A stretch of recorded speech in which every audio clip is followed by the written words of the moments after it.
આજે દેશભરમાં રામલલ્લાનું સ્વાગત કરવામાં આવી રહ્યું છે, કારણ કે 500 વર્ષ બાદ અયોધ્યામાં મંદિરમાં રઘુનંદન બિરાજ્યા છે। 5 સદીની એક ક્ષણનો એ આતુરતાનો અંત આવ્યો છે, એ વાટનો અંત આવ્યો છે। સવારે પ્રધાનમંત્રી નરેન્દ્ર મોદીએ પ્રાણ પ્રતિષ્ઠા કરી અયોધ્યામાં રામલલ્લા બિરાજમાન થયા અને ત્યારબાદ પ્રધાનમંત્રી નરેન્દ્ર મોદીએ સાંજે પ્રધાનમંત્રી આવાસ પર પણ દીપ પ્રજ્વલિત કર્યા હતા અને આ સાથે જ ઘણા બધા દેવડાઓ પ્રગટાવીને આ શુભ ઘડીને, આ શુભ ક્ષણને તેમણે આવકારી હતી। આ દ્રશ્યો જે અમે આપણે બતાવી રહ્યા છીએ, પ્રધાનમંત્રી નરેન્દ્ર મોદીએ પુષ્પ અર્પણ કર્યા હતા ભગવાન રામને, આ ઉપરાંત દીપ પ્રજ્વલિત કર્યા હતા રામલલ્લાની તસવીરની સામે તેમણે દીપ પ્રજ્વલિત કર્યા અને આ શુભ ઘડી કે જે અત્યારે લાંબા વિરામ બાદ, લાંબા સમય બાદ આવી છે, લાંબી આતુરતા, લાંબી વાટ બાદ આવી છે, તેને લઈને ઉજવણીનો માહોલ આખા દેશભરમાં જોવા મળી રહ્યો છે। ત્યારે પ્રધાનમંત્રી નરેન્દ્ર મોદીએ કંઈક આવી રીતે દીપોત્સવ મનાવ્યો હતો, કારણ કે આ ઐતિહાસિક ક્ષણ છે જ્યારે 500 વર્ષની તપસ્યા પૂર્ણ થઈ છે। અયોધ્યામાં પ્રભુ શ્રીરામ ભવ્ય અને દિવ્ય મંદિરમાં વિરાજમાન થયા છે। પ્રધાનમંત્રી નરેન્દ્ર મોદી, સરસંઘ ચાલક RSSના મોહન ભાગવત, ઉત્તર પ્રદેશના મુખ્યમંત્રી યોગી આદિત્યનાથ એ સમયે ઉપસ્થિત રહ્યા હતા જ્યારે પ્રાણ પ્રતિષ્ઠા કરવામાં આવી હતી અને ત્યારબાદ સાંજે પ્રધાનમંત્રી આવાસમાં નરેન્દ્ર મોદીએ કંઈક આવી રીતે દીપોત્સવ મનાવ્યો હતો અને આવી રીતે આ ક્ષણની ઉજવણી કરવામાં આવી રહી છે, પ્રધાનમંત્રીથી માંડીને સામાન્ય લોકો સુધી।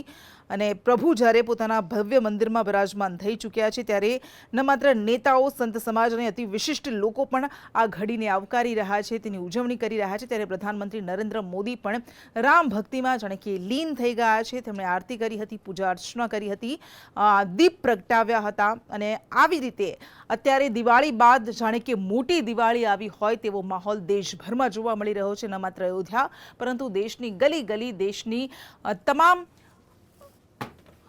શહેરોમાં અને ગામડાઓની ગલીઓમાં માહોલ જોવા મળી રહ્યો છે। ત્યારે પ્રધાનમંત્રી મોદી પણ કંઈક આવી રીતે રામલલ્લાને આવકારી રહ્યા છે।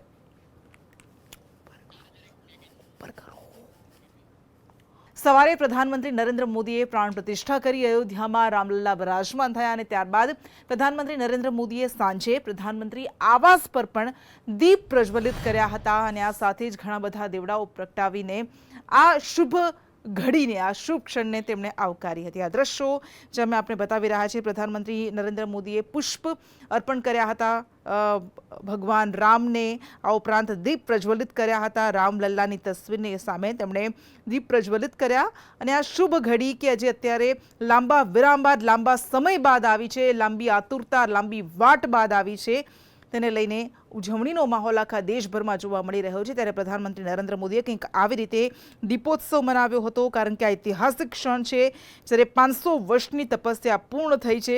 અયોધ્યામાં પ્રભુ શ્રીરામ ભવ્ય અને દિવ્ય મંદિરમાં વિરાજમાન થયા છે।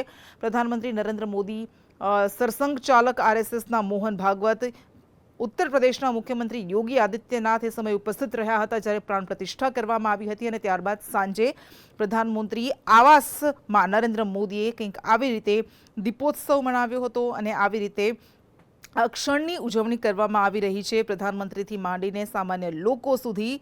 અને પ્રભુ જ્યારે પોતાના ભવ્ય મંદિરમાં બિરાજમાન થઈ ચૂક્યા છે ત્યારે ન માત્ર નેતાઓ, સંત સમાજ અને અતિ વિશિષ્ટ લોકો પણ આ ઘડીને આવકારી રહ્યા છે, તેની ઉજવણી કરી રહ્યા છે। ત્યારે પ્રધાનમંત્રી નરેન્દ્ર મોદી પણ રામ ભક્તિમાં જાણે કે લીન થઈ ગયા છે, તેમણે આરતી કરી હતી, પૂજા અર્ચના કરી હતી, દીપ પ્રગટાવ્યા હતા અને આવી રીતે અત્યારે દિવાળી બાદ જાણે કે મોટી દિવાળી આવી હોય તેવો માહોલ દેશભરમાં જોવા મળી રહ્યો છે। ન માત્ર અયોધ્યા પરંતુ દેશની ગલી ગલી, દેશની તમામ શહેરોમાં અને ગામડાઓની ગલીઓમાં માહોલ જોવા મળી રહ્યો છે। ત્યારે પ્રધાનમંત્રી મોદી પણ કંઈક આવી રીતે રામલલ્લાને આવકારી રહ્યા છે।